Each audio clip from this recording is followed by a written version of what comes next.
Bonjour à tous, merci d'être venus à cette nouvelle conférence d'actualité. Je vous rappelle juste ce que nous appelons, nous, conférence d'actualité.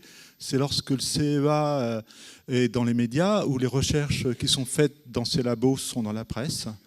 On fait ces conférences pour vous donner de nouvelles informations afin que vous puissiez vous-même informer vos amis, vos familles, vos connaissances de ce qui se passe dans le labo d'à côté et que vous ayez des choses à dire au sujet de votre travail.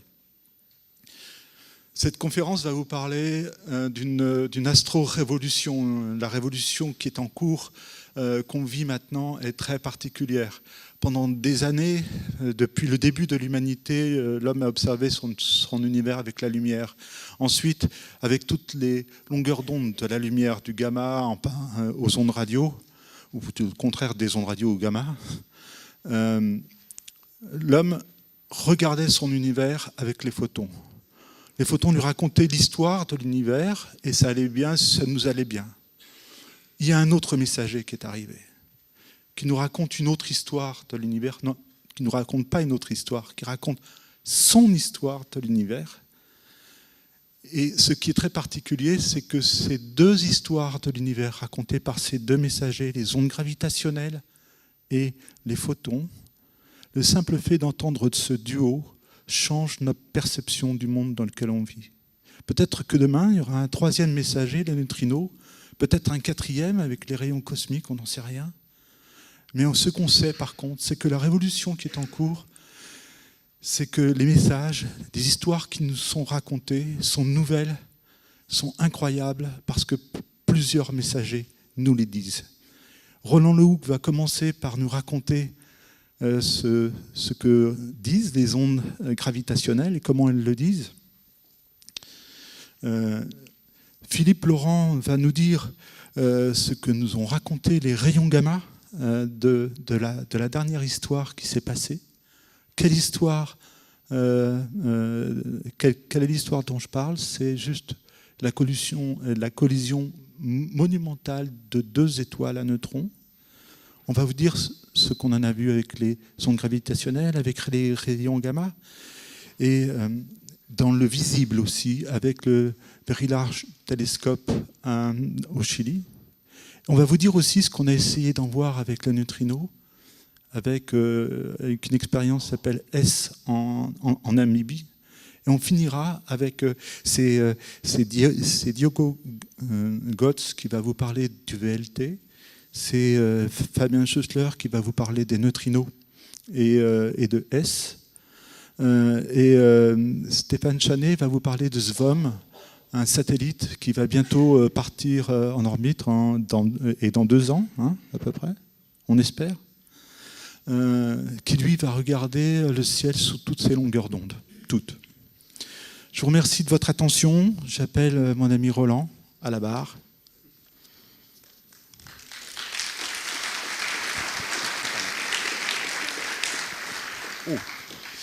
Ben, merci d'être venus si nombreux pour entendre parler littéralement effectivement d'une révolution dans l'astrophysique. Bon, des révolutions de l'astrophysique, il y en a eu un certain nombre depuis un certain temps. Il faut dire que c'est une discipline si difficile que dès qu'on voit quelque chose d'un peu curieux, il se passe toujours tout un tas de choses intéressantes à propos de cette curiosité. Et là, il s'agit de tout simplement la capacité qu'ont acquis les physiciens, les astrophysiciens, à détecter un nouveau messager venant du cosmos, le messager presque unique, mais pas tout à fait, dont nous disposions jusqu'à présent était la lumière, et maintenant donc les ondes électromagnétiques, et maintenant les ondes gravitationnelles. Alors là, je vais faire un peu une introduction, j'espère, de 20 minutes, pas plus, parce qu'après sinon ça va vraiment amputer le temps pour toute la suite, sur les ondes gravitationnelles et un peu ce que ça nous a raconté récemment, et avec une ouverture vers le très récemment. Alors d'abord, qu'est-ce que la gravitation? Version classique, version newtonienne, la gravitation, c'est une force qui agit entre les corps massifs, qui agit à distance et qui agit instantanément. Alors ça pose beaucoup de problèmes pour la physique moderne, agir instantanément alors qu'il y a une vitesse limite à la propagation de l'information causale qui se trouve être la vitesse de la lumière, qu'on pourrait aussi appeler la constante d'Einstein, puisque la vitesse de la lumière, c'est une propriété de la lumière, mais c'est aussi la vitesse de propagation de l'information causale. Ça pose un certain nombre de questions à distance et instantanément. Alors, la vision nouvelle qu'a bâtie Einstein en 1915, je n'élabore pas sur les raisons pour lesquelles il est arrivé là, c'est que la gravitation n'est plus une force, et d'ailleurs même en physique fondamentale, la notion de force disparaît au profit de celle de champ, mais la gravitation n'est plus une force, mais est une manifestation de la courbure de l'espace-temps. Quand on a dit ça, on est un peu comme deux ronds de flanc. En disant, bon, super, l'espace-temps est courbé, c'est pour ça que je me sens, la Terre me tire vers moi. Évidemment, pour nos habitudes et notre environnement standard, on conçoit mieux l'aspect force, au sens où je me sens tiré par l'ensemble de la Terre qui me tire à peu près vers son centre, et c'est ça qui me donne la notion de poids, et c'est comme ça que je ressens la gravité. Mais dans cette vision moderne de la gravitation n'est plus une force, c'est une déformation du cadre. C'est un peu la vision classique des choses, c'est cette pièce est une scène, il y a des acteurs, moi et d'autres qui vont venir, éventuellement plusieurs qui interagissent, mais cette scène, elle est fixe, elle ne bouge pas, elle est là, éternelle, et la même pour tout le monde, les acteurs et les spectateurs.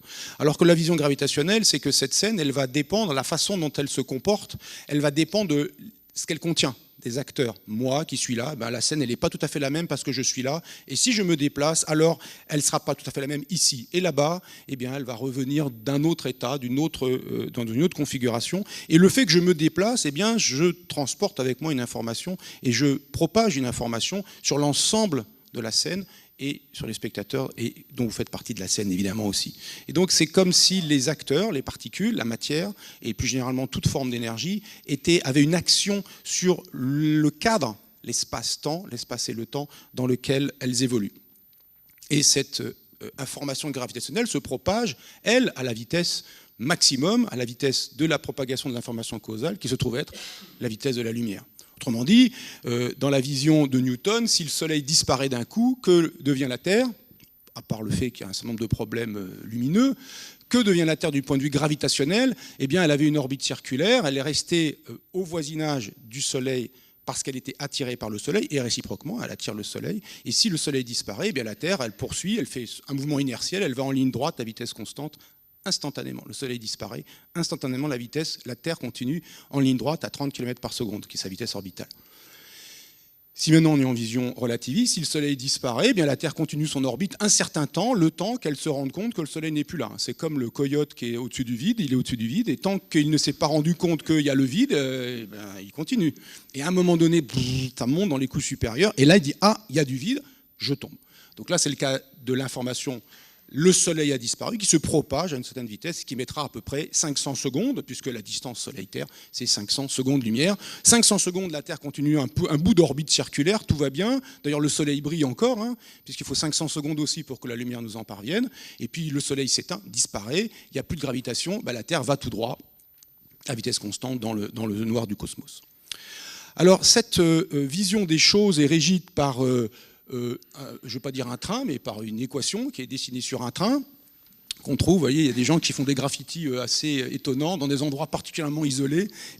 On pourrait faire mieux. Dans la ville de Leiden en Hollande, par exemple, il y a des équivalents de ces graffitis, mais sur les murs du musée scientifique et sur les murs de l'université, qui sont des graffitis de sciences, des formules de sciences, dont celle-ci, qui sont ce qu'on appelle les équations d'Einstein. Les équations, même si on a l'impression d'avoir écrit une seule chose, les équations, parce que les petits symboles mu et nu que vous voyez peuvent varier de 0 à 4, 0 pour le temps, 1, 2, 3 pour les 3 dimensions de l'espace, et que ça fait en fait 16 équations. Pas tout à fait 16 non plus, parce qu'il y a un certain nombre de propriétés de symétrie, mais il y a les équations d'Einstein qui, pour l'essentiel, ce qu'il faut en retenir, à gauche, la géométrie, la façon dont l'espace est déformé, ça c'est décrit par des outils particuliers qui vous disent comment un espace mathématique est déformé, est courbé, et à droite, qu'est-ce qui courbe? Ce qu'on appelle le tenseur énergie-impulsion, la quantité, la distribution et le déplacement, pas que l'endroit où sont les choses, mais la façon dont bougent les choses aussi, essentiellement matière, mais aussi énergie sous toutes ses formes. Et puis entre les deux, il y a des nombres, il y a 8, ça vous connaissez 8, 2 fois 2 fois 2, pi, 3, 14, 15, 92, 153, G, la constante de gravitation, on est en gravitation, c'est assez naturel, et C à la puissance 4, la vitesse de la lumière à la puissance 4, il y a une constante, une sorte de paramètre, de nombre qui s'exprime en fonction d'autres constantes fondamentales qui va lier comment la géométrie, à quel point une quantité d'énergie et un déplacement va transformer la géométrie. Alors, cette affaire-là, elle a des conséquences. Très rapidement, elle a des conséquences. La première que calcule Einstein, c'est que va-t-il arriver à l'orbite d'une planète autour du Soleil, et singulièrement des planètes proches, la planète Mercure, qui est en orbite autour du Soleil, qui suit une orbite elliptique. Là, l'ellipse rouge est très exagérée, mais suit une orbite elliptique. Et il se trouve que l'orbite, le demi-grand axe, ça veut dire l'axe de l'ellipse, l'axe de plus grande élongation de l'ellipse, tourne autour du Soleil, et c'est mesuré avec une assez bonne précision, même une très bonne précision depuis bien longtemps, 575 secondes d'arc, un tout petit angle. La seconde, c'est un 3600e de degré par siècle. Alors le calcul newtonien amélioré nous montre que l'orbite en réalité n'est pas une orbite elliptique strictement, c'est donc une ellipse qui tourne en tenant compte par exemple du fait que le Soleil n'est pas sphérique, qu'il est légèrement aplati parce qu'il est en rotation. Et on trouve même le calcul newtonien amélioré au dernier degré, si j'ose dire, nous donne que 532 secondes d'arc partiel, qu'il reste un écart de 43 secondes qui était inexpliqué par la vision classique de la gravitation. Einstein publie sa théorie de la gravitation il y a à peu près un siècle, 102 ans, 1915, et une des premières applications, c'est calculer, selon ce nouveau modèle de gravitation, à l'approximation d'une gravité assez faible, qui est celle du Soleil et celle des corps du système solaire, il calcule l'avance du périhélie de Mercure et il tombe, boum, la valeur directe. Déjà, plutôt content, le Einstein. Autre prédiction, d'une certaine façon, même s'il y aurait beaucoup à en dire, je vais aller plus rapidement là-dessus, mais autre prédiction, la lumière, puisque la matière déforme, et toute forme d'énergie déforme la trame spatio-temporelle, la lumière se déplace en suivant les déformations de cette trame, et la lumière peut donc être déviée par la matière, ce qui est quelque chose qui n'est pas acceptable en théorie newtonienne. La lumière n'est pas sensible à la gravitation, n'est pas sensible à l'attraction de la matière pour la matière. La lumière, c'est de la lumière, ça n'est pas de la matière. Et l'image de gauche, ça montre dans la page d'un journal qui explique que dans l'éclipse du 28 mai 1919, on a pu vérifier. Alors, il y aurait beaucoup de choses à dire du point de vue d'histoire des sciences là-dessus, mais disons, retenons ça, c'est un peu ça le message qui est là derrière quand même.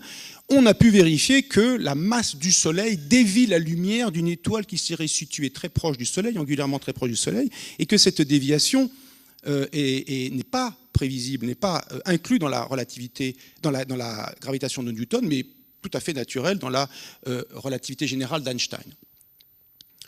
À droite, une image maintenant moderne qui nous montre un cas spectaculaire où on voit la galaxie en amont, qui est la galaxie jaune qui est devant nous, qui est, quand je dis devant nous, elle est la plus proche de nous, même s'elle est très lointaine, et derrière, bien plus lointaine, il y a la galaxie qui a une drôle de forme, bleue, qui est beaucoup plus lointaine et qui se trouve être déformée. L'image que l'on en a, c'est pas du tout la forme d'une galaxie telle qu'on l'imagine, un petit machin un peu elliptique ou un peu en forme de cigare, disons, vu de loin, qui n'a pas du tout la forme que l'on attend parce que sa lumière est déviée par la présence de la galaxie jaune qui est devant. Et que cet effet Einstein, cet anneau, on a presque l'anneau complet, c'est que cette galaxie bleue, en fait, est presque parfaitement alignée sur notre ligne de vue avec le centre, ou disons le centre de la galaxie qui est jaune en amont.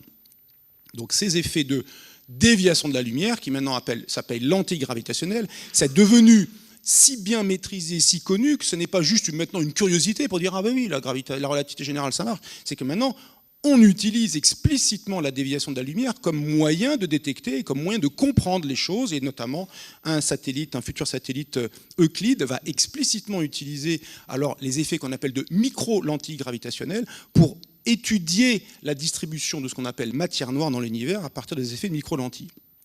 Je passe, c'est autre chose, ça arrivera et ça va être aussi passionnant. Troisième conséquence, il existe des ondes de déformation de l'espace-temps. Il y a une analogie assez forte, finalement, même si on reste du point de vue classique, entre électromagnétisme et gravitation. Pensez que la force qui agit entre deux charges électriques, elle est proportionnelle au produit des charges électriques et à l'inverse du carré de leur distance. La force de gravitation entre deux masses, elle est proportionnelle au produit des masses et à l'inverse du carré de leur distance. C'est un peu comme si la masse était une charge électrique ou comme si la charge électrique était une masse, entre guillemets, électrique. D'accord ? C'est quelque chose qui vous dit comment un corps électrique ou gravitationnel va se coupler, va interagir avec un autre, soit via l'électricité, via le champ électrique, soit via la gravitation. Les mouvements de charge font des champs magnétiques. Les variations temporelles du champ magnétique font des champs électriques qui dépendent du temps. Ça s'appelle l'induction. Et les variations temporelles d'un champ électrique sont sources de champs magnétiques. Tout ça, dit rapidement, s'appelle les équations de Maxwell, et Fiat-Lux, Maxwell identifie dans les années 1870, ou peut-être un peu avant, disons fin du 19e siècle, identifie les ondes électromagnétiques avec la lumière.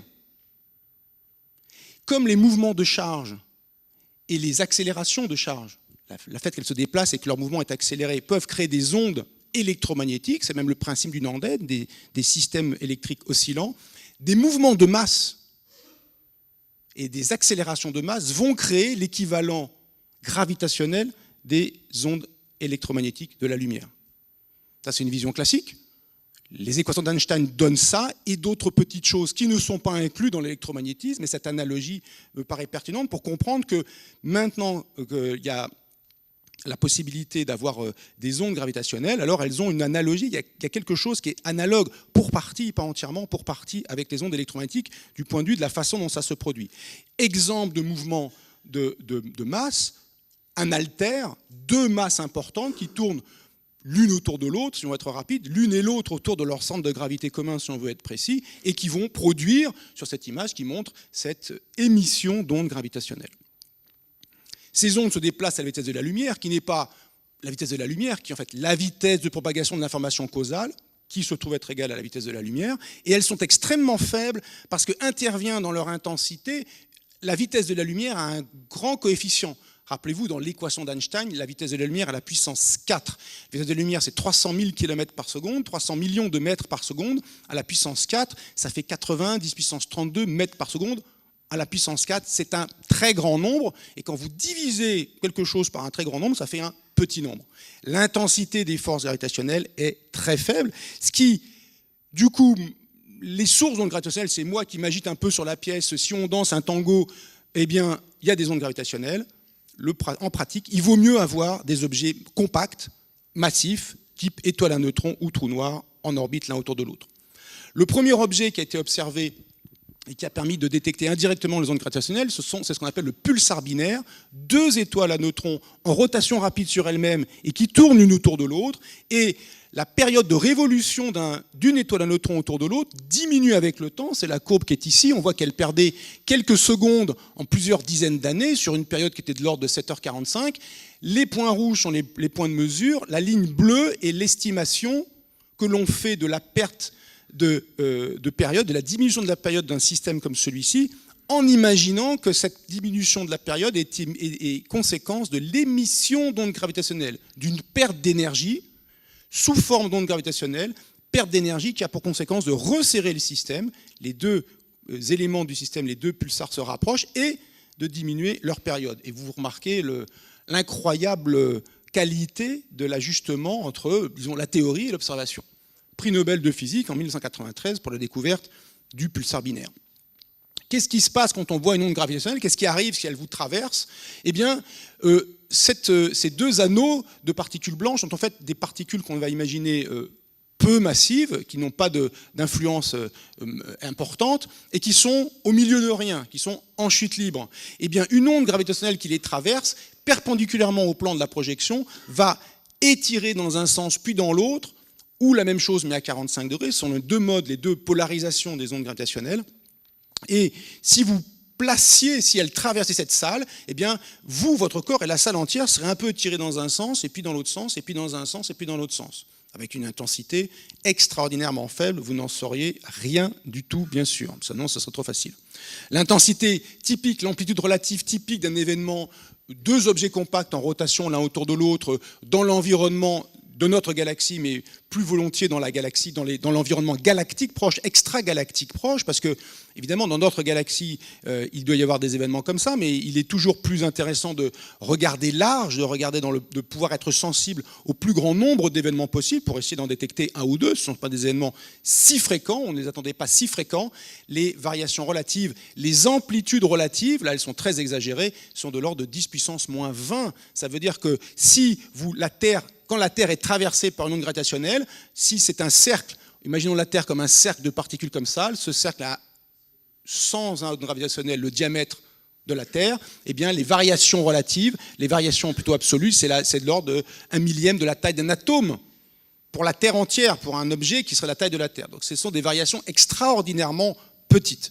Alors pour détecter ça, on va y arriver en 2 minutes, ça va pas être facile, mais ça fera peut-être 3.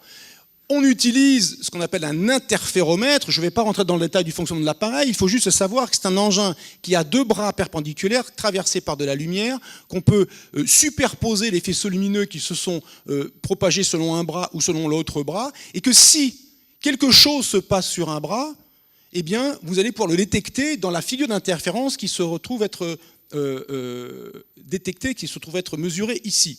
Quelque chose se passe sur un bras, vous éliminez toutes les choses qui vous embêtent et vous espérez comme ça ne garder que l'action du passage d'une onde gravitationnelle. La longueur de ces bras est extraordinaire, c'est quelque chose comme 4 km. Ils sont entre guillemets repliés sur eux-mêmes grâce à des cavités qu'on appelle cavités Fabry-Perot, pour ceux qui savent ce que c'est, mais là, ce n'est pas le point d'en discuter. 4 km de long, sont des systèmes extraordinairement grands, et les ondes gravitationnelles qui ont été observées ont fait fluctuer la longueur de ces bras de quelque chose qui est 1000 fois plus petit que la taille d'un proton, qui est lui-même un composant des atomes, qui est lui-même le noyau, 100 000 fois plus petit que l'atome, et vous-même être à peu près 10 milliards de fois plus grand qu'un atome. Donc, c'est pas beaucoup. Alors voilà... Comment ça se présente? C'est exactement ce qu'on voit. Il y a 2 bras, il y a un machin au milieu, et je caricature, là c'est vu de haut, il y a plein de techno dedans, il y a tout un tas de subtilités. Il faut réaliser quand même que ces appareils sont si sensibles qu'ils sont sensibles, par exemple, au ressac des vagues de l'océan Pacifique ou de l'océan Atlantique. Ils sont sensibles à ça. Les vagues, elles emmerdent le détecteur, pour dire les choses brutalement. C'est quand même pas facile, du coup. Il faut s'affranchir de ce bruit sismique si l'on veut pouvoir détecter ceci. 100 ans après Einstein, et observé le 14 septembre 2015, mais annoncé l'année dernière, la première détection d'une onde gravitationnelle, où l'on voit le signal, alors le signal qui a été détecté par les détecteurs américains LIGO, de Hanford et de Livingstone. En dessous, le signal, l'ajustement numérique, l'ajustement théorique, le calcul, ce à quoi on s'attend, qui déjà nécessite une certaine pratique et qui est absolument indispensable, parce que quand on voit des signaux aussi faibles, eh bien, il faut avoir une idée de ce que vous cherchez. C'est un peu l'aiguille dans la botte de foin, mais vous avez une information, c'est une aiguille. Si on vous dit « cherchez dans la botte de foin », c'est pas facile de trouver quelque chose de pertinent. Vous ne savez pas trop ce qu'il va falloir regarder et vous pouvez perdre beaucoup de temps. Si vous cherchez une aiguille, c'est pas facile, mais vous savez que c'est une aiguille. L'aiguille, il a fallu d'abord la calculer, ce qui a résulté d'opérations d'abord analytiques, dont un certain nombre de Français, pas les deux, mais un des 2 récipiendaires de la médaille d'or, Thibaut Damour et Luc Blanchet, ont fait ça à la main, et puis il y a eu des calculs qui ont pu être faits ensuite pour la partie où l'on voit aussi les plus rapidement et qui correspond au dernier moment de la coalescence des 2 trous noirs, car il s'agissait de cet événement-là, eh bien, il a fallu faire des calculs numériques. En dessous, montre comment varie la fréquence de rotation du système en fonction du temps. J'attire votre attention sur l'échelle de temps, le 10e de seconde. En quelques dixièmes de seconde, c'est la fin du phénomène. Les 2 objets tournés l'un autour de l'autre et tombent l'un sur l'autre.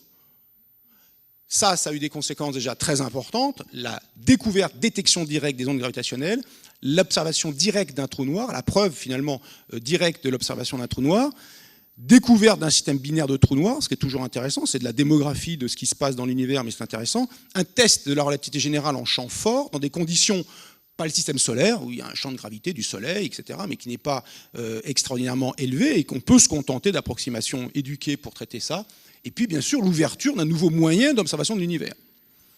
Cette coalescence, je montre encore une fois les échelles de temps, la 10e de seconde, la courbe verte qui vous donne les vitesses relatives, des fractions des 10, 20%, même jusqu'à 60% quasiment de la vitesse de la lumière. C'est vraiment des événements spectaculaires. Les 2 trous noirs faisaient 36 et 29 masses solaires. Le trou noir final, 62 masses solaires. Les 3 masses solaires rayonnées. Pendant le 10e de seconde finale, eh bien, ça a été équivalent du point de vue de la puissance rayonnée à l'intégralité de l'énergie lumineuse émise par toutes les étoiles de l'univers observable, à peu près 10 puissance 22, 10 puissance 11 galaxies, 100 milliards de galaxies, 100 milliards d'étoiles par galaxie, 10 puissance 22 étoiles comme le Soleil, ça rayonne autant que ce truc pendant le dernier 10e de seconde. D'accord ? Donc, on va le dire comme ça, c'est tonique. Voilà, c'est un événement qu'on va taxer de tonique. Alors, la chose qui nous intéresse aujourd'hui, c'est celle-ci, l'événement du 17 août 2017, annoncé le 16 octobre dernier, lundi dernier. Cette fois-ci, on voit le même genre de diagramme ici, la fréquence en fonction du temps. J'attire votre attention sur que maintenant, en dessous, c'est marqué 10 secondes. c'est plus un dixième, c'est plutôt 10 secondes, 20 secondes, une durée beaucoup plus longue qui est la trace que la coalescence, elle s'est produite entre deux objets compacts, suffisamment intenses pour qu'on la voie, mais des objets beaucoup plus légers que les trous noirs initiaux. Et là, on a affaire à un système dont la masse totale vaut 2,7 masses solaires et qui est certainement constitué de 2 étoiles à neutrons dont on a estimé les masses à 1,1 et 1,6 masses solaires. C'est un événement qui produit moins de puissance en ondes gravitationnelles, mais il s'est produit beaucoup plus près. L'événement précédent, l'estimation, c'était 1,3 milliard d'années-lumière. Là, on est plutôt à 130 millions d'années-lumière, 10 fois plus près. Et donc, ça va aider considérablement pour la détection.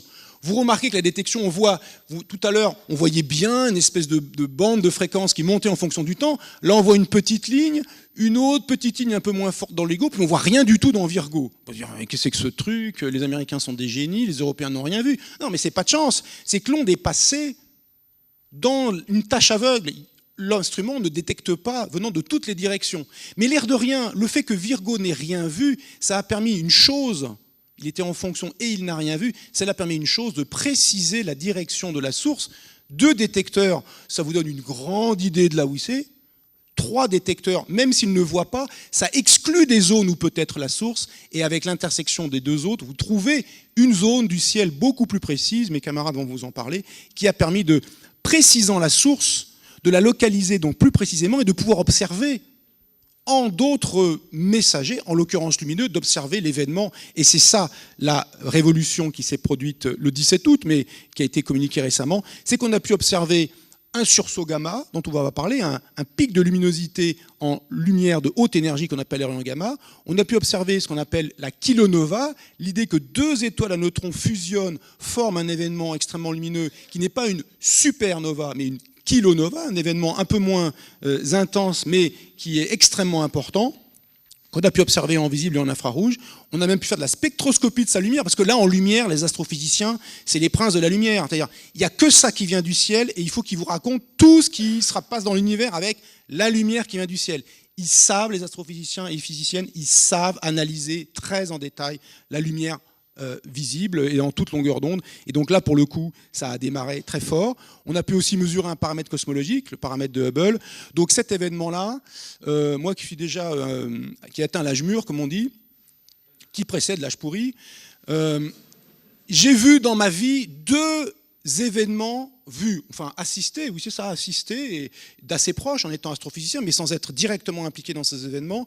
2 événements incroyables. Le premier, c'était en 1987, c'était l'explosion de la supernova dans le Grand Nuage de Magellan, et qui a été marquante, parce que pour la première fois, on arrivait à voir les neutrinos émis par la supernova, par une supernova en même temps que son analyse en lumière. Là, cet événement-là, je pense qu'il a une ampleur au moins équivalente, voire plus grande encore, parce que non seulement on peut voir un objet en plusieurs messagers, les ondes gravitationnelles et la lumière, mais en plus, ça ouvre des perspectives considérables, alors que les supernovas, ben voilà, dans 30 ans, il n'y en a pas une seule autre qui a eu la grâce de nous émettre seulement de neutrinos pour qu'on les détecte dans nos détecteurs de neutrinos. Donc ça, c'est un événement qui est plus aléatoire.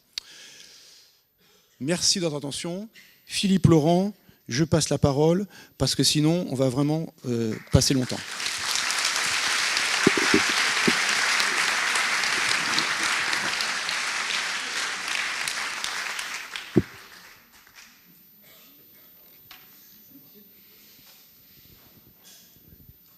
Bonjour.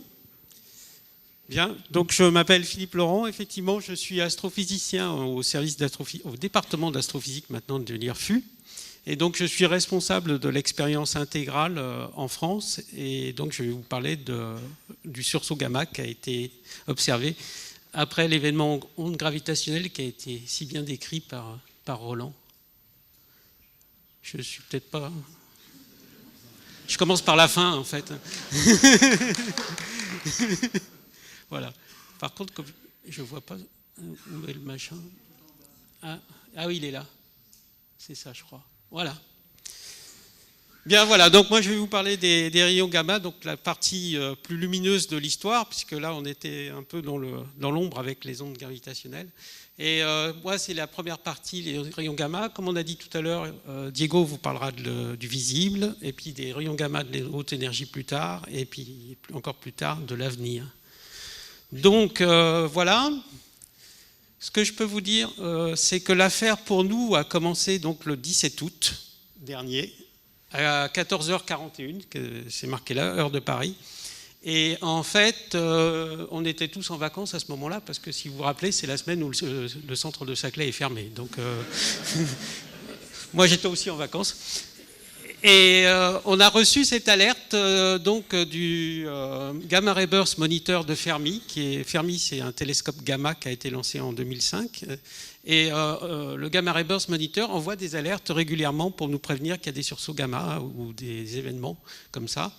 Et ces alertes sont envoyées à un certain nombre de personnes qui travaillent là-dessus, que ce soit du côté des ondes gravitationnelles ou du côté des ondes électromagnétiques. Donc en fait, Fermi a envoyé cette alerte et en fait, c'était pas un sursaut gamma particulièrement intéressant, je dois dire. C'était un truc assez anodin. C'était un sursaut relativement faible. On ne savait pas très bien où il était. Tiens, je vais essayer d'utiliser ça. Et en fait, il serait probablement tombé dans l'oubli, ce sursaut, sauf qu'au même moment, donc LIGO et Virgo sont opérationnels, et à 14h47, il y a un signal qui est observé dans un des deux LIGO, qui est Hanford. Le signal, il est là, il a été montré par Roland tout à l'heure. Enfin, si je mets un petit machin blanc autour, vous le voyez peut-être mieux. Et donc, pour les ondes gravitationnelles, c'est un signal très fort. Au même moment, il regarde aussi avec l'autre LIGO, qui est donc à Livingstone. Et en fait, il n'y a pas eu d'alerte automatique à ce moment-là. Il y a eu plein de choses qui se sont passées finalement. Parce qu'ils ont eu un bug. Il y a eu un parasite, comme vous voyez très bien. Oh, pardon. Ah, bah ça y est. Ah, ça y est, bah, je vais y arriver. Voilà. Ce truc-là, c'est pas du tout prévu. En fait, ça, c'est un parasite. Et en fait, ça a caché le signal et ça a évité de lancer une alerte automatique à tous les observatoires. Mais enfin, vous voyez quand même que le signal gravitationnel était très fort parce qu'on le voit quand même derrière. Et donc, ils l'ont vu et c'était la signature d'une fusion d'étoiles à neutrons. Et donc, à 15h21, ils ont envoyé une alerte à tout le monde, comme quoi ils avaient vu une étoile à neutrons, la fusion de deux étoiles à neutrons. En plus, ils étaient au courant, bien sûr, de l'alerte GBM. Donc, en fait, on commençait déjà à être sérieusement excités, comme disaient les Anglais. Et donc, la machine est partie. Pendant ce temps-là, Intégral, dont je suis responsable, n'est pas resté en reste, si je puis dire, parce que donc, quasiment en même temps, au centre de données d'Intégral à Genève, ils ont regardé si on trouvait quelque chose qui était en coïncidence avec cet événement. Et donc, on a vu un petit signal ici. Enfin, vous le voyez là. Bon, c'est vrai, c'était pas un gros signal, un peu comme pour le GBM, mais il était en coïncidence avec Fermi, et donc il est arrivé 1,8 secondes après ça marche plus ça. Après le signal onde gravitationnelle. Donc là, on avait la confirmation par les 4 équipes, c'est-à-dire LIGO, Virgo, Fermi et Intégral, qu'on avait à la fois un signal gravitationnel dû à la fusion de 2 étoiles à neutrons et un sursaut gamma de faible durée. Donc c'était l'enthousiaste. Et en fait, nos amis travaillant dans l'optique, comme Diego, étaient impatients d'avoir des données parce que eux, ce qu'ils voulaient savoir, c'était la position de l'événement. Parce que si vous avez un télescope, si on vous dit il y a quelque chose, il faut quand même savoir où pointer votre télescope. Surtout le VLT, ça ne se pointe pas comme ça. Et donc, on a passé quand même un certain temps, donc dans les 4, vous voyez là, les 4 manips sont indiqués, à essayer de trouver la localisation du sursaut. Donc Fermi, au début, le GBM a fait une localisation assez... Je vais réessayer ce truc-là. Oui, une localisation assez peu précise. Après, on a mixé ça avec les données intégrales. On a eu une autre localisation qui a encore un peu plus précisé les choses. En gros, on a utilisé la triangularisation, c'est-à-dire on a utilisé le fait que les rayons gamma n'arrivaient pas au même moment sur les 2 satellites. Et en regardant la différence de temps d'arrivée des photons gamma, on a pu définir à peu près la localisation. C'est aussi d'ailleurs le même principe qu'a fait LIGO pour les 2 LIGO. C'est-à-dire là, vous avez la barre d'erreur LIGO, enfin la localisation LIGO. Et en plus, quand on a utilisé le fait que Virgo ne voit rien, on a fait cette histoire de localisation ici. Et ça, c'était génial parce qu'en fait, cette localisation était suffisamment petite pour que les télescopes commencent à regarder. Et donc, bon, ça Diego vous en parlera plus, mais on a commencé à pointer des télescopes optiques visibles dessus, on a commencé à voir des événements visibles et à faire de l'astrophysique. Et c'était super.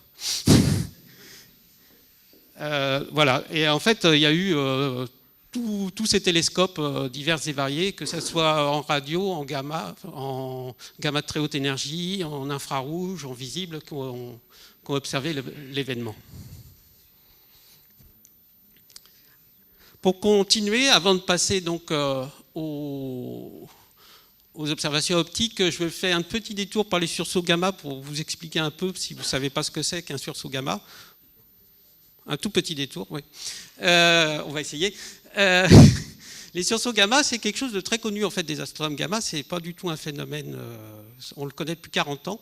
Ce sont des bouffées, pas des bouffons, de rayons gamma qui sont observés dans les années 70 déjà par les satellites américains Vela. Et les satellites américains Vela étaient faits pour étudier la non-prolifération, c'est typiquement CEVA, enfin, sur Terre. C'est-à-dire, en fait, les Américains avaient lancé ça pour voir si les Russes faisaient péter des bombes à droite ou à gauche. Donc, ils étaient un peu surpris de voir qu'effectivement, ils ont vu des gamma. Donc, il y a eu une période un peu floue, là. Mais en fait, ils se sont vite rendus compte que ça venait de l'espace. Et donc, bon, on était tranquille au niveau bombe.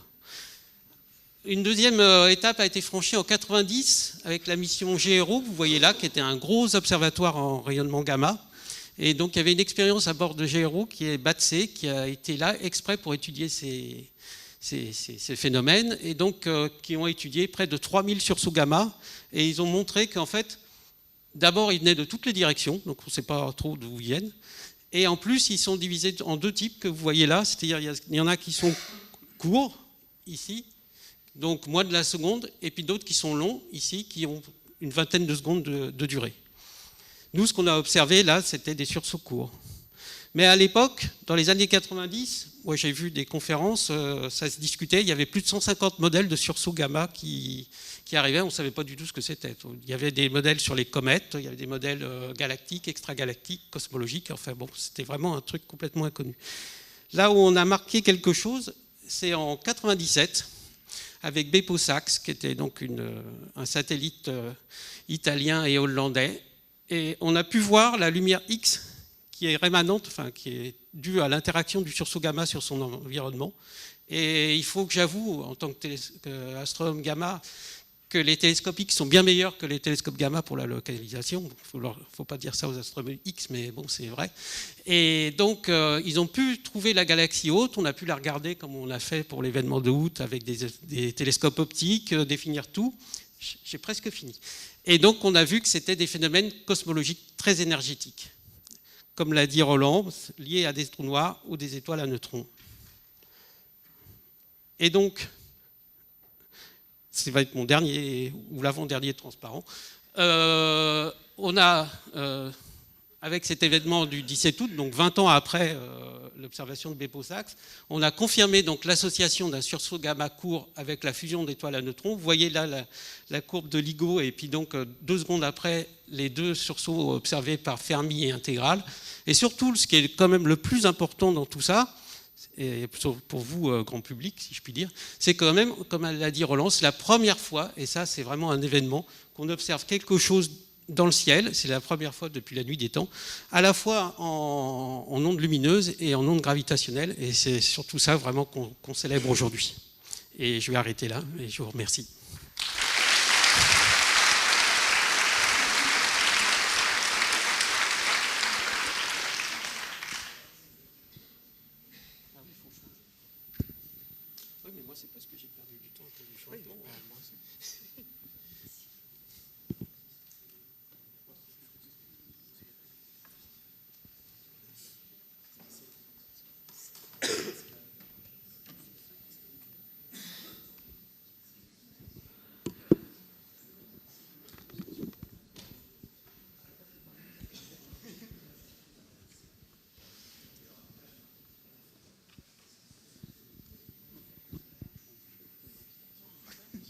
C'est difficile de tenir 10 minutes. Hein.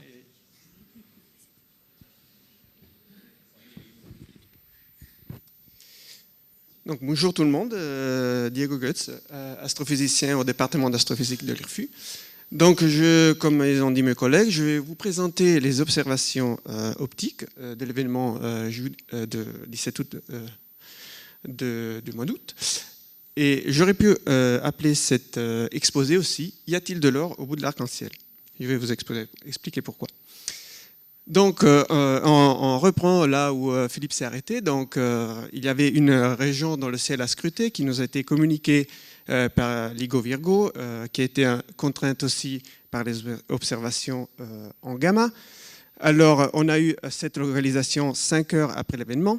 Et donc, pour l'observer, c'était dans le ciel sud. Il a fallu attendre 11 heures après l'événement pour qu'il fasse nuit au Chili. Alors, on aurait pu peut-être l'observer d'Australie, mais finalement, les télescopes n'ont pas été activés. Donc, comme je le disais, on va voir dans la petite vidéo.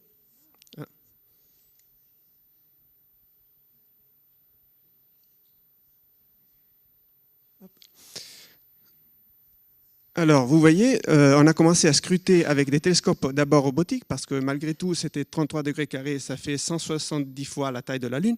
C'est difficile de trouver des sources là-dedans. On a décidé de cibler d'abord les galaxies proches, les galaxies qui avaient une distance compatible avec le signal de l'onde gravitationnelle. Et donc, du coup, vous voyez tous les cercles qu'on a vus avant. Et finalement, ça se trouve que dans cette galaxie, galaxie anodine pas forcément particulière, on a trouvé le transitoire optique.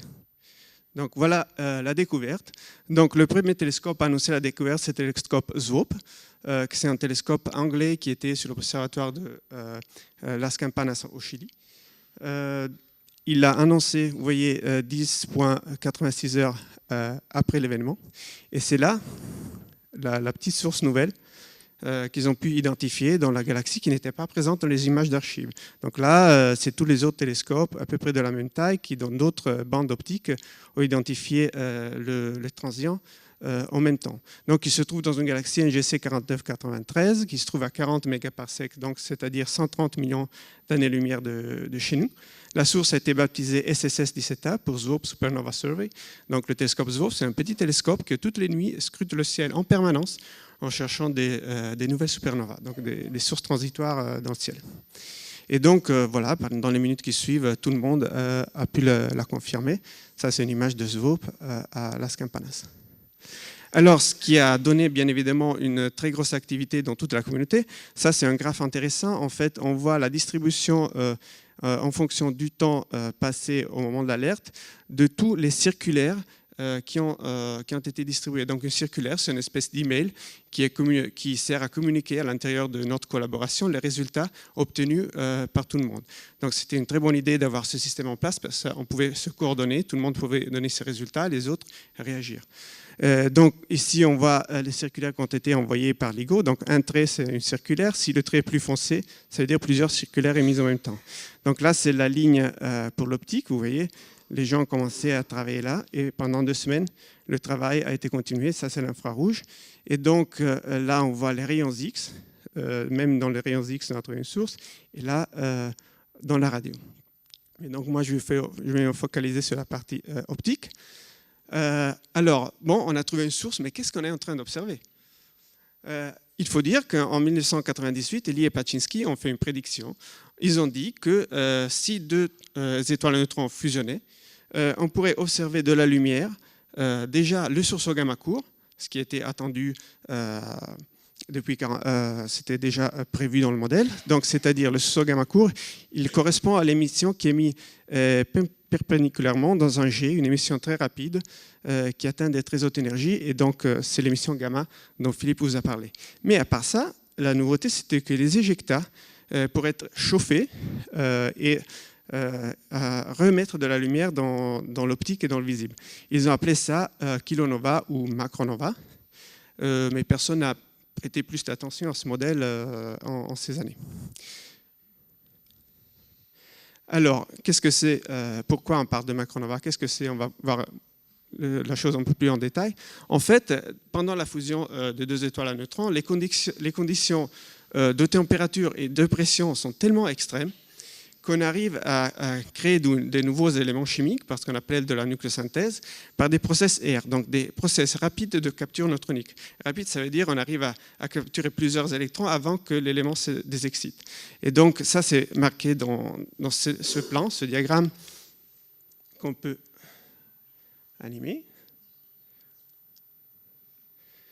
Donc en bas, on a le nombre atomique, le nombre de neutrons et ici le nombre de protons.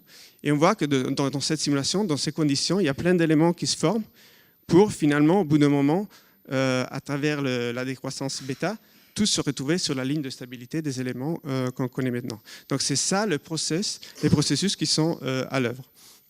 Donc on a, au tout début, vous avez plein d'éléments instables radioactifs qui vont chauffer ces éjectats et au final, les éléments stables qu'on connaît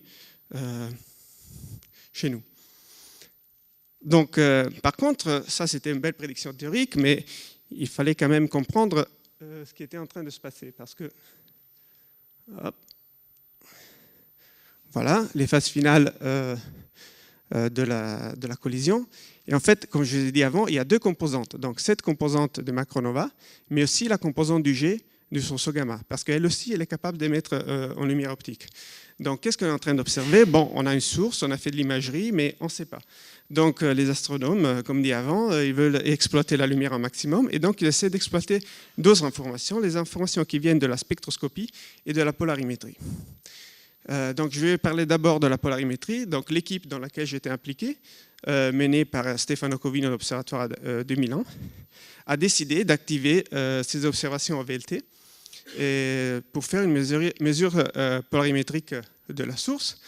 Donc il faut dire que, bon, moi aussi j'étais en vacances, le CERN a été fermé, mais on a la fâcheuse habitude de regarder quand même nos mails pendant qu'on est en vacances aussi, donc on a pu organiser cette observation. Donc on a observé avec le VLT pendant 4 nuits la source, voilà une image VLT avec notre source et la galaxie.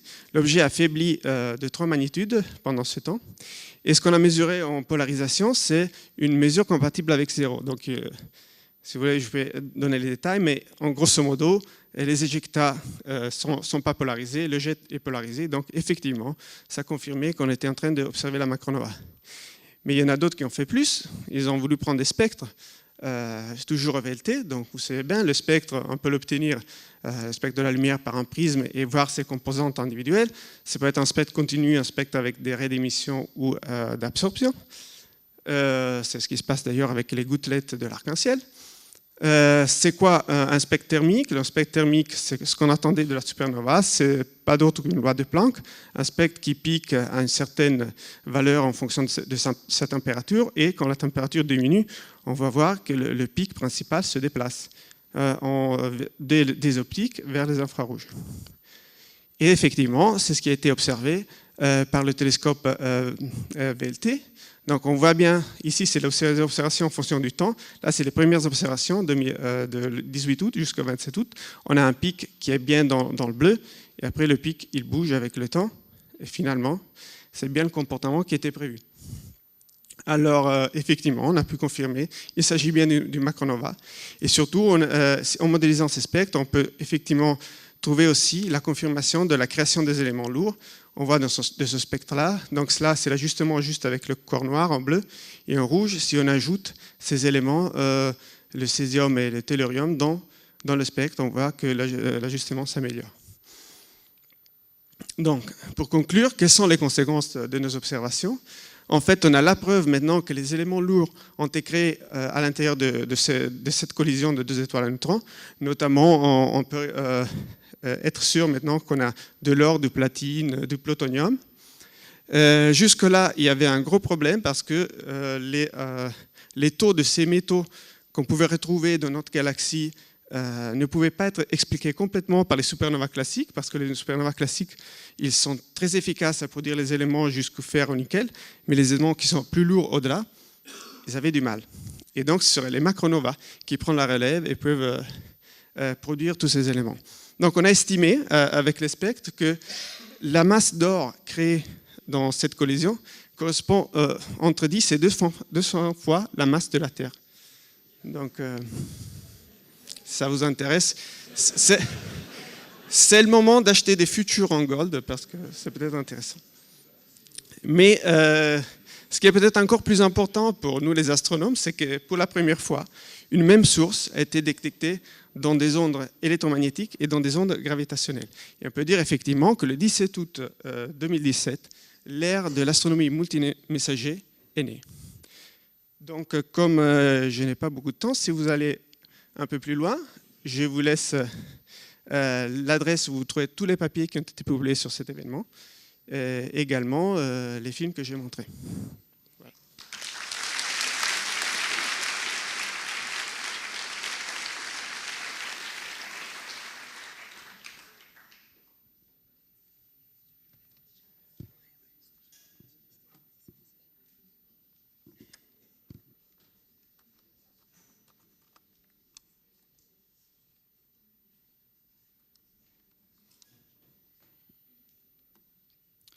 Voilà.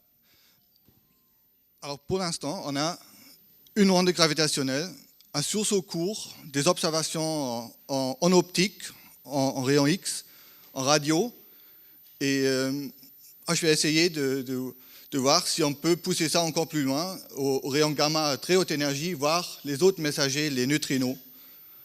On a vu déjà cette carte des observatoires qui ont commencé à suivre cet événement le 17 août.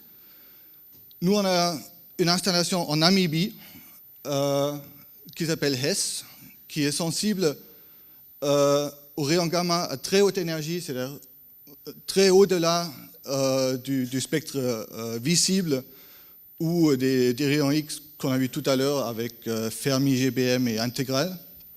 Et pour détecter ces rayons gamma, on ne parle plus de lumière, on parle de photons, parce qu'ils nous arrivent un à un. Chaque photon a une énergie phénoménale, il rentre dans l'atmosphère, il crée toute une gerbe de particules dans l'atmosphère, qui après la gerbe émet de la lumière, et on a des gros télescopes, le plus gros télescope au monde, installé dans un coin très éloigné de toute source de lumière en Namibie.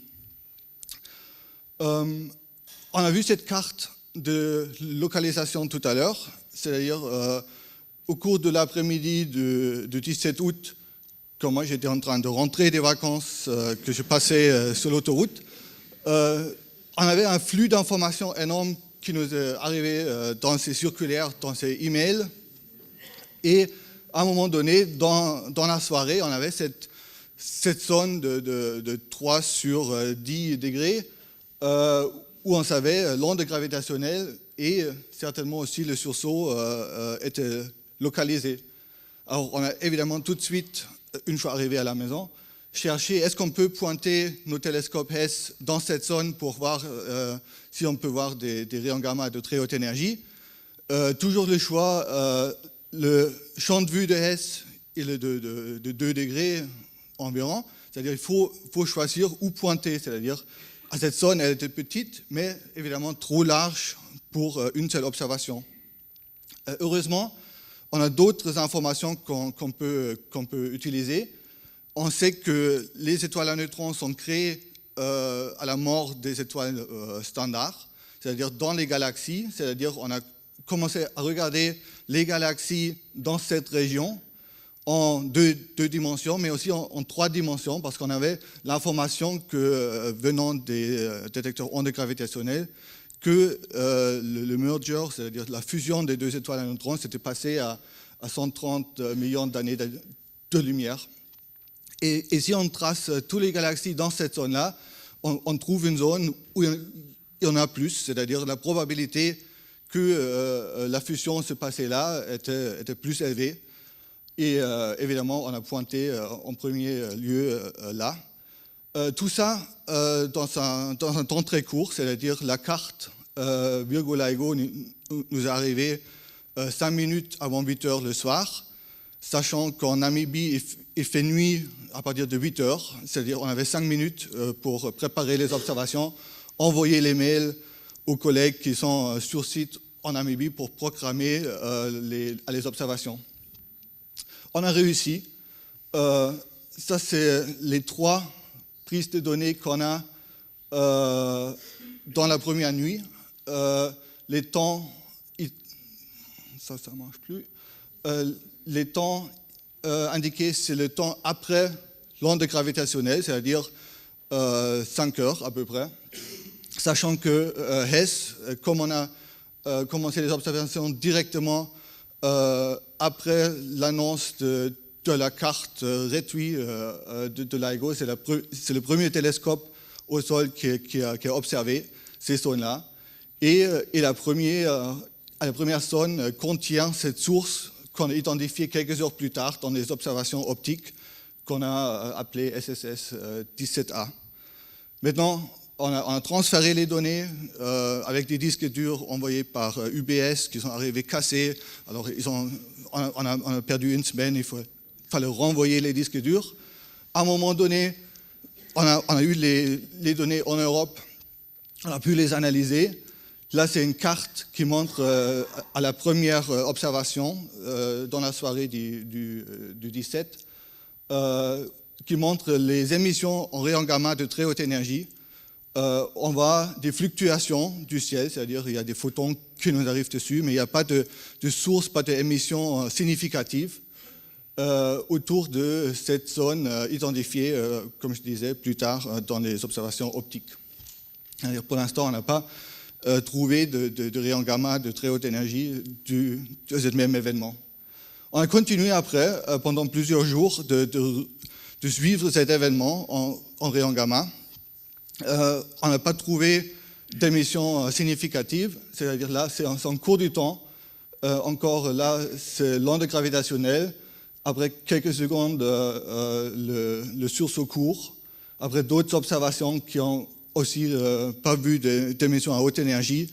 Et après, les limites mises là par Hess, qui sont maintenant les plus contraignants sur une émission à très haute énergie, c'est-à-dire non thermique, au-delà de cette émission qu'on a vue tout à l'heure, désintégration des noyaux et autres. Voilà. Et juste pour compléter l'image qu'on a de cet événement, on est aussi impliqué dans une expérience qui s'appelle Antares, qui essaye de détecter des neutrinos de haute énergie. Il y a Antares qui fait ça. Au pôle sud, il y a IceCube. Et aussi en Argentine, il y a le réseau Surface Pierre-Roger qui est sensible à avoir des neutrinos de haute énergie. Tous détecteurs ont mis leurs données ensemble, ont créé cette carte de ciel où on voit là le petit cercle rouge, là c'est la zone onde gravitationnelle, et tous les croix et les autres symboles, c'est la position ou la direction d'arrivée de neutrinos dans une fenêtre de plus ou moins 500 secondes autour de l'événement onde gravitationnelle. On voit qu'il y a des neutrinos qui sont arrivés dans les détecteurs pratiquement en même temps, mais dans d'autres directions, c'est-à-dire qu'il n'y a pas de neutrinos qui étaient émis ou qui n'étaient pas détectés de cet événement-là. Alors, pour résumer tout ça, on a la première campagne multimessager, c'est-à-dire on a l'onde gravitationnelle vue dans toutes les longueurs d'onde du spectre, sauf les rayons gamma à très haute énergie et les neutrinos. Et ça nous apporte beaucoup d'informations sur ce qui s'est passé et jusqu'à quelle énergie s'étend l'émission. L'histoire ne s'arrête pas là, parce qu'évidemment, on prévoit aussi le futur. On continue l'année prochaine des observations avec Hess, mais on a aussi en préparation, on est en train de construire l'étape d'après, qui s'appelle CTA, le Cherenkov Telescope Array, avec beaucoup plus de télescopes de plusieurs tailles, un champ de vue plus large. Et ça, c'est simulé là en bas. Je reprends les 3 observations de Hess de la première nuit qu'on a fait. Dans quelques années, dans CTA, on a, avec ce champ de vue beaucoup plus large, on pourrait faire 1 ou 2 observations et on a couvert toute la zone possible de ces ondes gravitationnelles. Merci.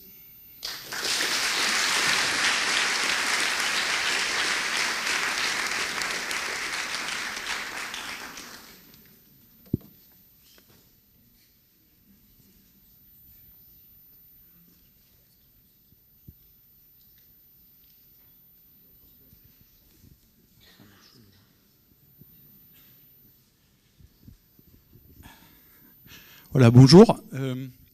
Je suis Stéphane Chanet de l'IRFU, scientifique en charge du système de déclenchement des sursauts gamma à bord du futur satellite SVOM que l'on prépare et qui devrait voler dans moins de 5 ans. Cet incroyable événement de coalescence de 2 étoiles à neutrons a pour nous des implications évidemment importantes et on essaye de voir ce qu'on peut faire avec SVOM sur cet événement. Ce qui est intéressant de noter, c'est que le sursaut gamma est court et qu'il a été en fait trigué, c'est-à-dire déclenché par le système à bord de Fermi 12 secondes après son apparition. Donc c'est extrêmement rapide. Et l'onde gravitationnelle, dans LIGO, ils se sont rendus compte en fait 6 minutes plus tard. Et donc en fait, c'est le trigger sursaut gamma qui réellement a ensuite déclenché toute cette incroyable séquence d'observation, détection de la macronova, et finalement, même 9 jours après, la rémanence de ce sursaut gamma dans les X et en radio. Alors, on a donc la preuve maintenant directe que la collision de 2 étoiles à neutrons génère des sursauts gamma courts. En fait, c'était une énigme depuis toujours, d'où viennent ces sursauts gamma courts. On savait que le collapse d'une étoile massive en rotation rapide peut produire des sursauts gamma longs, ici, et on a détecté des supernovae sous-jacentes à ces événements-là. Maintenant, avec cet événement court, on sait que c'est les coalescences d'étoiles à neutrons. Ensuite, le phénomène de sursaut gamma, je vais quand même un tout petit peu vous le résumer, parce qu'on n'a pas trop parlé. Donc, il s'agit de la formation, dans les 2 cas, court ou long, d'un trou noir à l'origine, avec un tore de plasma, donc des particules chargées, extrêmement rapides, près de la vitesse de la lumière. Donc ça engendre des champs électromagnétiques extrêmement intenses. Donc on a un accélérateur de particules ici, qui crée un jet relativiste de particules, avec des facteurs de Lorentz de 100. Et ensuite, des chocs internes dans ces jets de particules produisent les rayons gamma que l'on voit si on a le jet dans l'axe des télescopes. Donc ça permet de détecter vraiment l'événement. Voilà.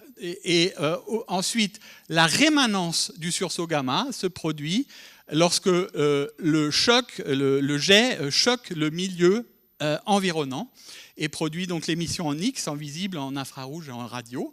Et quand on a ça, surtout le visible, on peut détecter la galaxie haute, on peut mesurer le redshift et donc avoir accès à la distance de l'événement. Et donc on se rend compte que ces événements, les sursauts gamma, ici il y a une bonne partie des sursauts gamma avec redshift mesuré, avec décalage vers le rouge mesuré.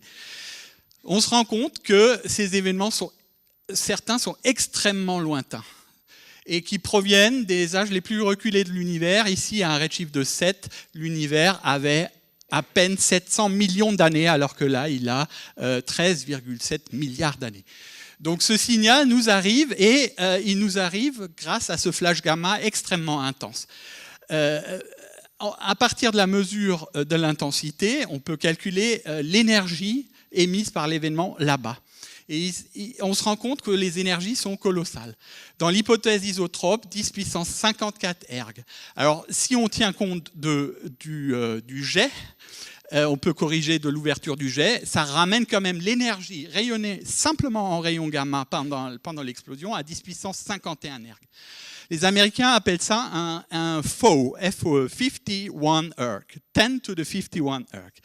Et c'est l'équivalent de l'énergie lumineuse rayonnée par le Soleil durant toute sa vie, ou bien l'énergie cinétique imprégnée à la matière lors d'une explosion de supernova. Donc tout ça simplement en gamma pour ces sursauts gamma. Alors notre événement ici, de sursaut court, est très très proche. Il est à 130 millions d'années-lumière, donc c'est vraiment très très proche. Et en fait, il devrait quand même, s'il avait cette énergie-là, être donc très très très lumineux. Il s'avère que l'énergie isotrope calculée est très faible, plusieurs ordres de grandeur inférieurs à ce qu'on attend. Et donc ça, c'est en fait une indication qu'on ne voit pas le jet dans l'axe, mais on le voit de côté. Et le fait que la rémanence en X arrive beaucoup plus tard, 10 heures après, est aussi une indication de ce type. Donc pour nous, en fait, les sursauts gamma sont très intéressants. Il y a de nombreux thèmes de recherche liés aux sursauts gamma. Et SWOM, en fait, a comme objectif de collecter un échantillon complet de sursauts gamma. Les échantillons avant, on avait des visions partielles. Soit on avait bien le spectre, soit on avait bien la position, on n'avait pas les deux, etc. Là, on veut triguer sur 200 sursauts de tout type. Les riches en X, donc aussi ceux à très très haut redshift, parce que décalés vers le rouge, vers les X, et aussi ceux qu'on vient de voir, les sous-lumineux. Avoir la localisation rapide et précise, le spectre de l'infrarouge au gamma, avec son évolution temporelle, et une indication de distance. Pour ça, la mission SWOM est en construction depuis le début de l'année, lancement fin 2021. C'est un satellite relativement petit, en orbite basse pour 5 ans d'observation. En fait, c'est une collaboration franco-chinoise entre le CNES et qui fournit donc 2 instruments en vol et un au sol, et donc l'Agence spatiale chinoise et l'Académie des sciences chinoises.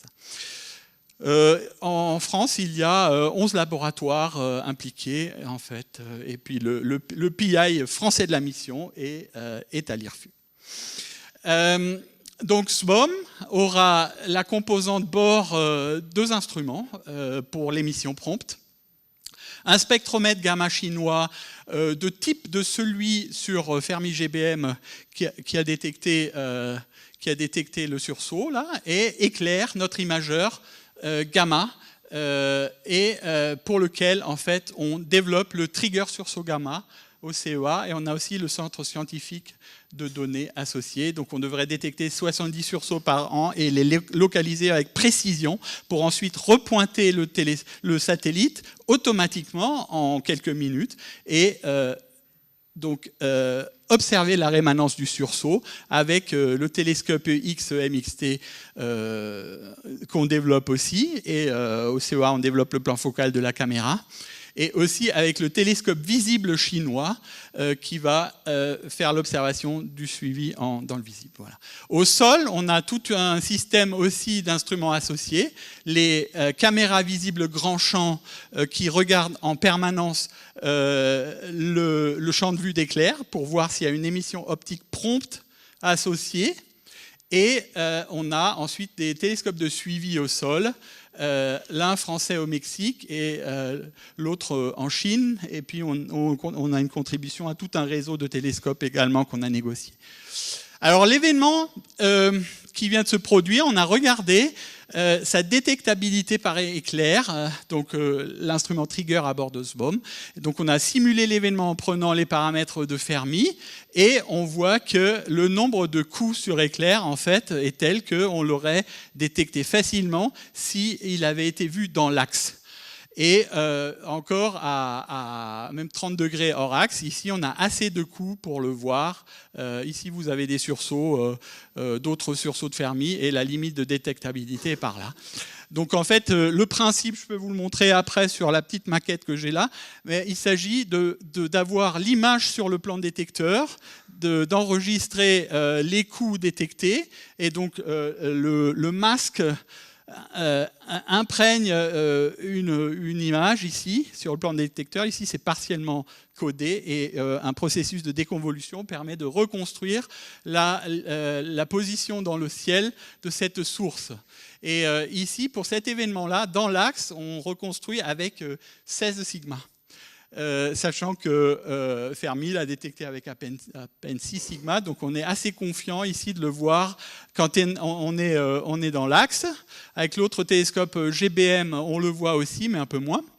Alors, on est favorable à cet événement parce que en fait, le spectre, il est quand même relativement mou. Donc la basse énergie est un atout ici pour cet événement. Voilà, donc on a aussi regardé comment on observerait la macronova avec le VT et les GFT, et il s'avère que avec cette magnitude 17 ici de la macronova, au bout d'un jour, on est très largement au-dessus de la limite en magnitude des deux télescopes VT et GFT de SWOM. Et donc on peut la suivre pendant 10 jours. Ici, c'est une simulation d'une image qu'on aurait vue, donc elle se détache quand même bien de la galaxie haute. Je ne rentre pas dans le détail du scénario. On a regardé le scénario. Si l'événement était dans le champ de vue d'éclair, qu'est-ce qui se passerait? Toute la séquence qu'on a préprogrammée se déroulerait telle que prévue. Et en fait, on peut dire que si on avait voulu faire une manip pour un tel événement, on aurait fait SWOM.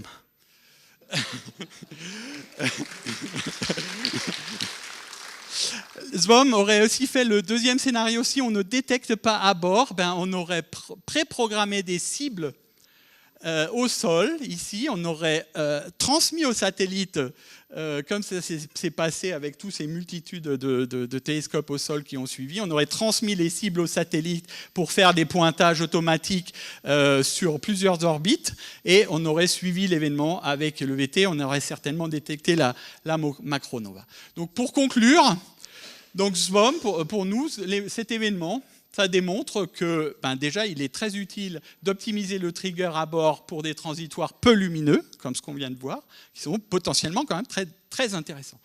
Et le programme de cible d'opportunité qu'on a mis en place est également très approprié. Et SWOM contribuera significativement, c'est sûr, à cette étude de sources d'ondes gravitationnelles qui, dans 5 ans, vraiment, avec éventuellement de nouveaux interféromètres, même en Inde, etc., qui vont prendre naissance, ça va vraiment être l'ère du multimessager, et SWOM sera vraiment, à ce moment-là, un acteur important de cette science-là, et de cette découverte, et de cette astro-révolution en cours. Voilà. Un collisionneur d'étoiles à neutrons découvert à 130 millions d'années-lumière. Voilà, merci.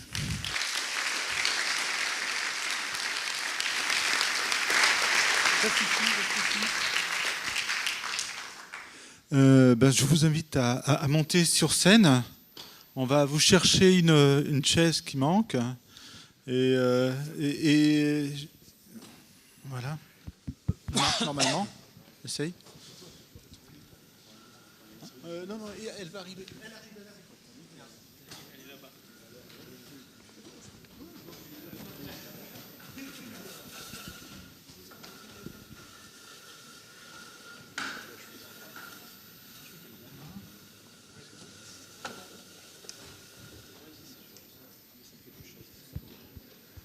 Eh bien, je pense pas nécessaire que j'engraine la foire aux questions. Plein de questions vont surgir naturellement de l'assistance. Je voulais juste rappeler une chose que je n'ai pas dite tout à l'heure bien clairement, que l'ensemble de tous nos intervenants sont tous du département d'astrophysique de l'Institut et de physique des particules de l'IRFU. L'IRFU, c'est l'Institut de recherche sur les lois fondamentales de l'univers, pour ceux qui l'oublieraient. Voilà. Des questions?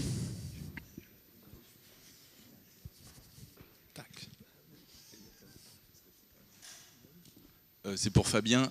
J'ai pas bien compris. Est-ce qu'on aurait dû détecter des gammas de haute intensité lors de cette coalescence? Alors, après coup, je dirais non. Parce que maintenant, on connaît l'événement, on connaît que c'était un sursaut avec un jet qui ne pointe pas vers la Terre et une kilonova derrière.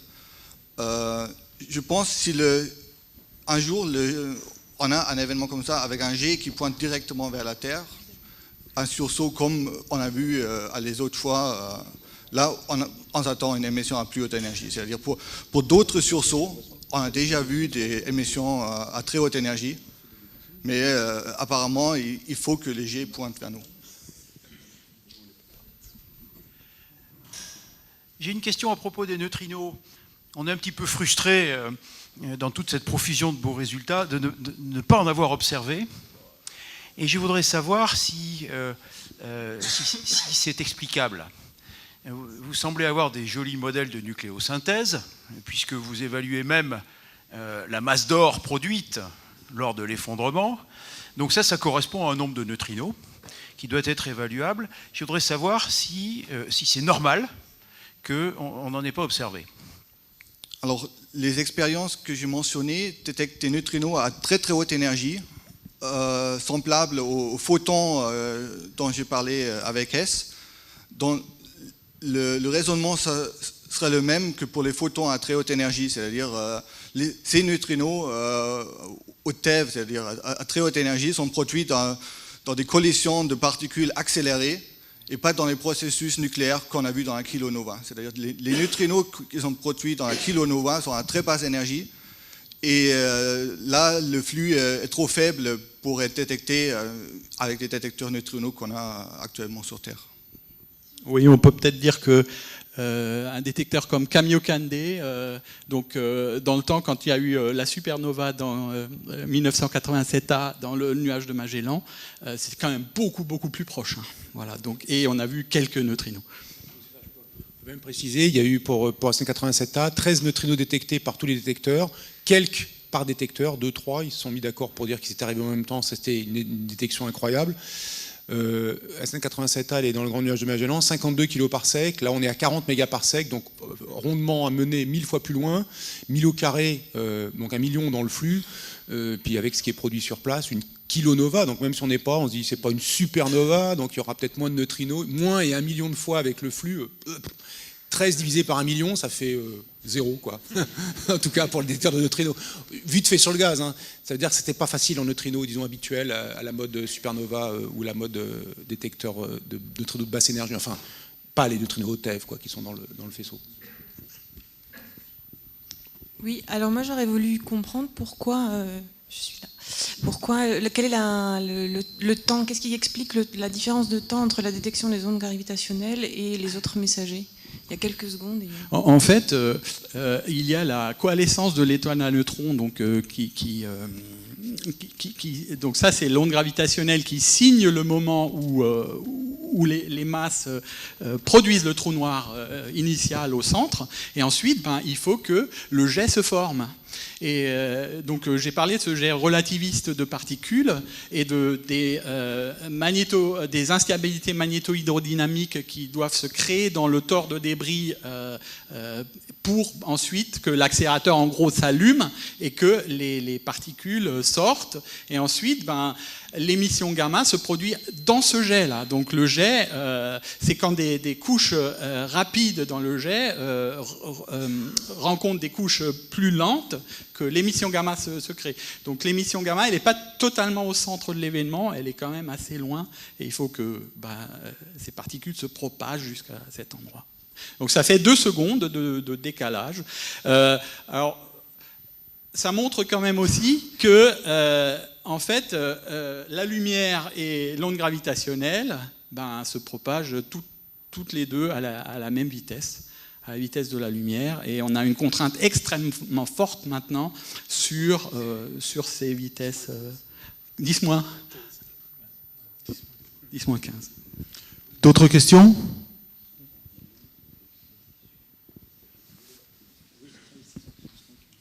Ça tue des modèles. Pour le sursaut gamma, enfin pour le signal en temps dans intégrale semble très différent en forme que le signal dans l'instrument de Fermi. Il semble beaucoup plus étroit. Est-ce qu'il y a de l'information importante, intéressante dans cette différence ? Oui, alors en fait, c'est dû principalement au fait que le sursaut, malgré le fait qu'il soit très faible, on a pu quand même l'étudier de près, et il a 2 composantes en fait. C'est-à-dire qu'il y a une première composante qui est très rapide, qui fait 100 millisecondes ou même un peu plus, qui est à relativement haute énergie, et c'est ça qu'a vu le GBM de Fermi et Intégral, parce que Intégral a un seuil de détection plus haut que le GBM de Fermi. Et après, effectivement, il y a un autre pic d'émission qui a lui beaucoup plus basse énergie, qui a été détecté par le GBM mais pas par Intégral. Et ça, c'est quelque chose qui on pense être plutôt une émission thermique à très haute température, à 10 keV, donc ça fait pas mal. Ça fait quoi, 10 millions de degrés. Et donc ça serait effectivement dû au premier moment de l'éjecta. Ce ne serait pas le jet lui-même, mais ça serait une espèce de photosphère qui commencerait à partir et qui peut-être ferait l'histoire de kilonova après. Ça serait vraiment les tout premiers. Mais bon, on en est vraiment au tout début d'essayer de comprendre le phénomène, mais en gros c'est ça. Et effectivement, la différence de 2 courbes de lumière nous a appris pas mal de choses, oui. Sur SVOM, ça va être très intéressant parce que le premier pic va être très bien vu avec le moniteur GRM chinois. Et grâce à la basse énergie à 4 keV qu'on a sur Éclair, on voit cette composante supplémentaire.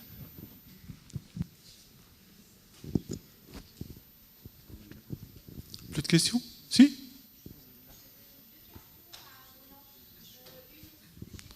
De l'autre côté. Tourne-le.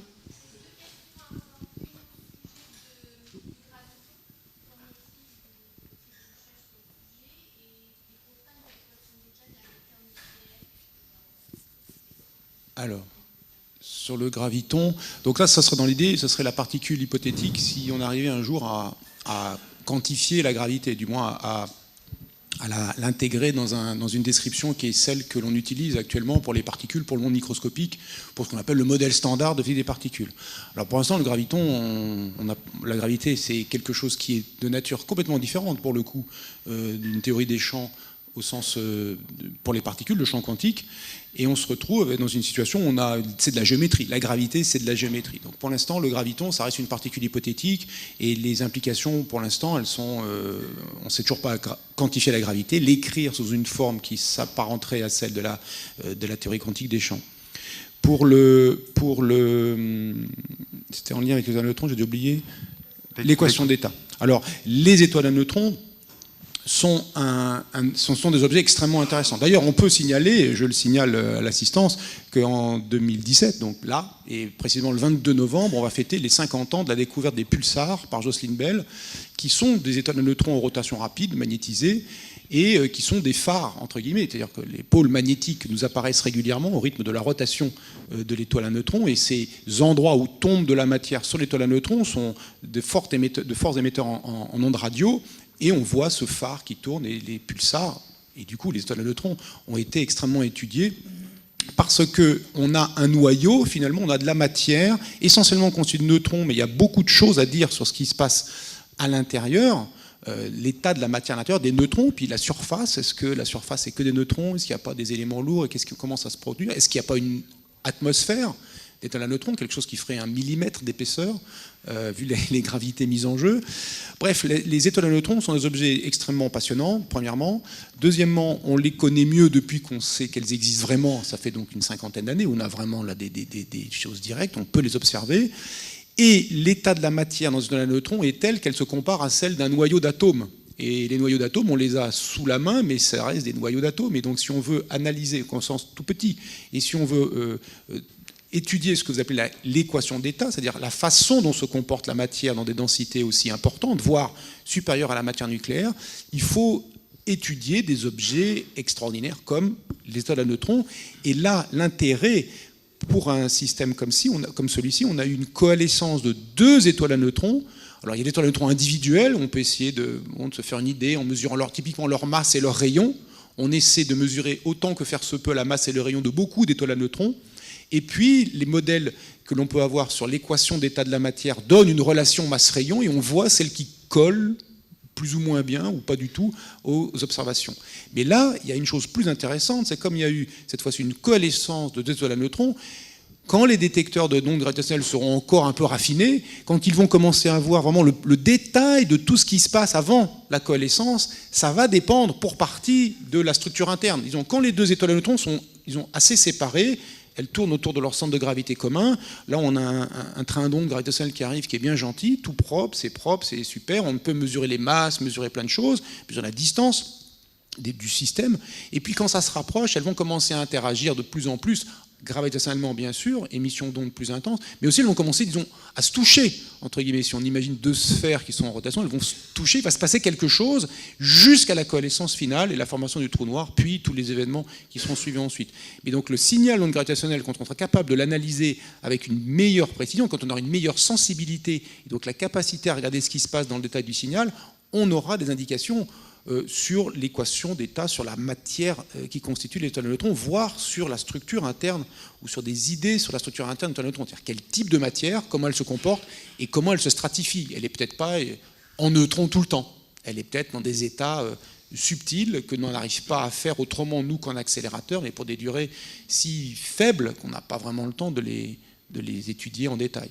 Et donc ça sera vraiment intéressant. Encore une fois, l'étoile à neutrons, les étoiles de neutrons et singulièrement les coalescences d'étoiles de neutrons, dès que les détecteurs d'ondes gravitationnelles seront encore plus performants, encore améliorer leur sensibilité, là ils vont redémarrer une campagne d'observation en 2018 parce qu'ils vont encore améliorer leur sensibilité. On a vu que déjà, dès qu'ils avaient atteint la sensibilité convenable, à peine branchés, ils détectent des trucs. Donc ça va tomber, et c'est ça qui est vraiment, moi je trouve extraordinaire là-dedans.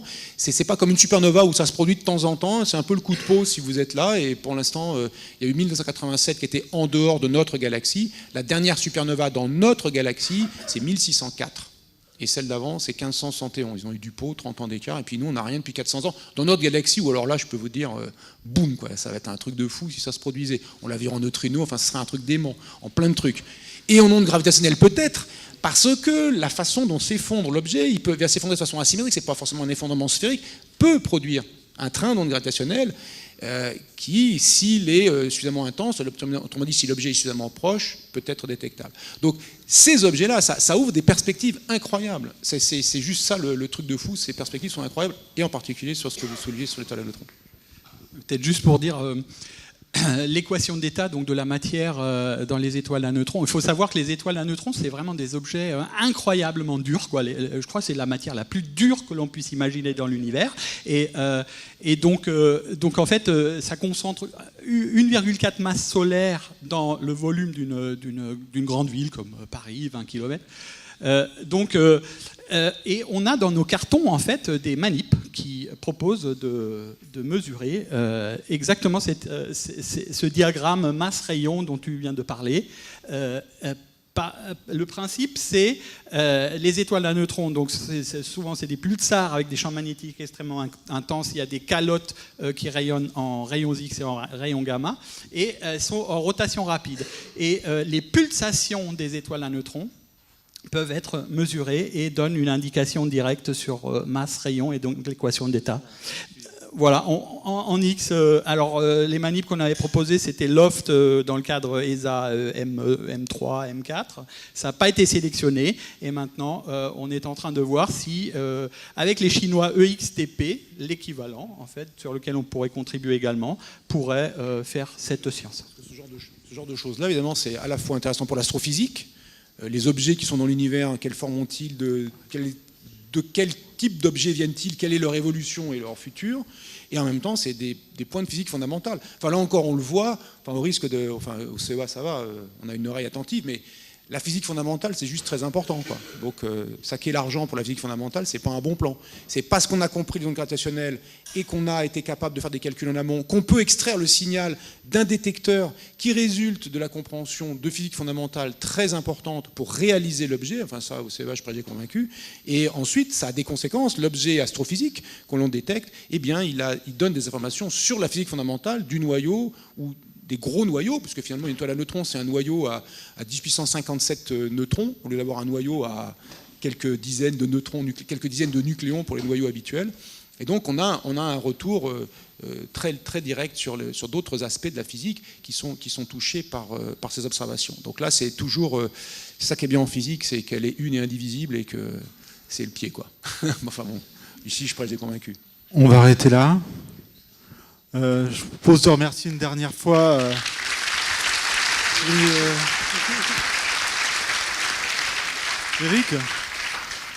Eric, tu voulais dire quelque chose ? En fait, moi j'avais une question. Donc on a compris que les gamma ray bursts courts étaient des collisions d'étoiles à neutrons. Est-ce que pendant la période d'observation des 3 détecteurs, LIGO et Virgo, on a eu des gamma ray bursts de même nature observés et pas vus par LIGO et Virgo. Et après, on arrête. Hein. En fait, il faut dire ça, c'est la première détection d'étoiles à neutrons en fusion par LIGO Virgo. Donc après, en même temps, on a des détections peut-être toutes les 2-3 semaines de sursauts courts. Mais c'est la première coïncidence. Donc par rapport à ce run-là, c'était la seule fusion étoile à neutrons vue par LIGO. Donc, et là, on a eu la coïncidence. Donc très, très gros coup de chance. Merci. Ouais. Oui, il faut que ce soit... Donc, c'est vraiment exceptionnel ce qu'on a vu. Ouais. Allez, on vous libère.